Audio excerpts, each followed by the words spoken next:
All right, so today we're gonna do a bun on Ruby's hair.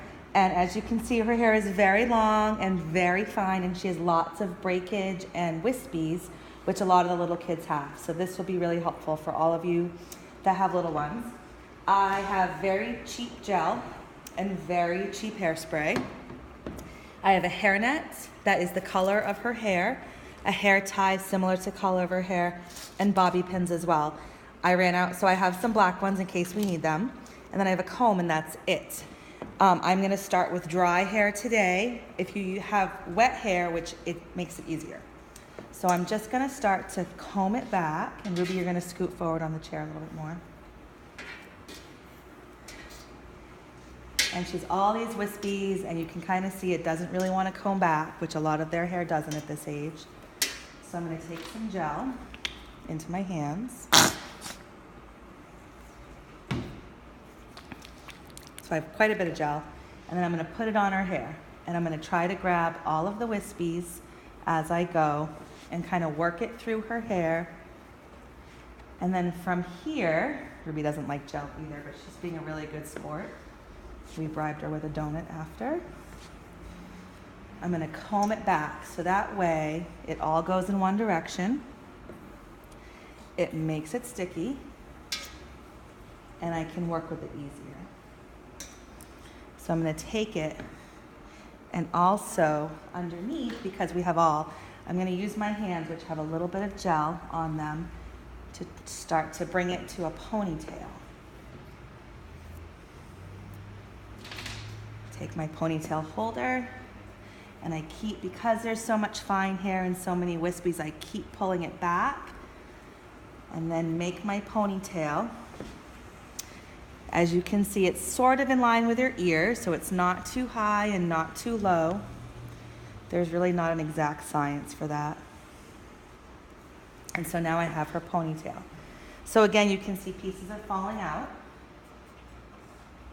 So I take some more gel into my hands, and I do this all over again. And that way I can control it more, because most of the hair is up in the ponytail. So now I have her ponytail. So I'm putting some gel in the ponytail, and I'm twisting her hair. She's very, very long hair. So I take my hairnet, and I'm going to bring it to the base of her hair, and then I'm going to put all of her hair in it. So now her entire hair is wrapped in that hairnet. I then start to twist it in a circle as I'm going around, and I keep tucking, and you can see the hairnet kind of comes out. So I'm going to tuck it back in there, and I go around and around, and I take a bobby pin, and I secure it, and then I like to hold it in place so it doesn't fall, and I go around and around with my bobby pins all along the base,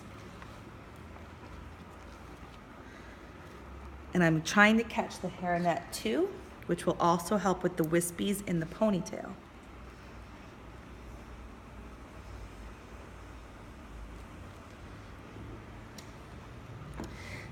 Sometimes it's helpful when Nana does the bun and not Mom. So if you have someone around different than you that can do it, that helps out quite a bit too, because sometimes we have less tears when it's Nana.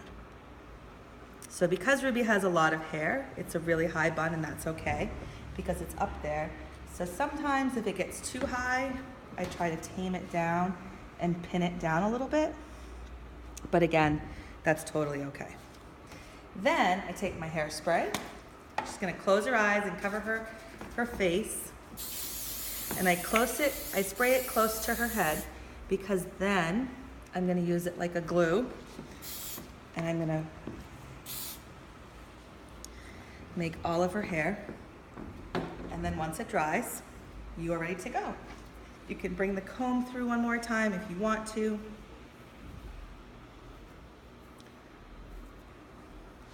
Sometimes in the back, you may need to put some bobby pins And especially on little ones, if their hair is a lot shorter, you may find you need to put some bobby pins here,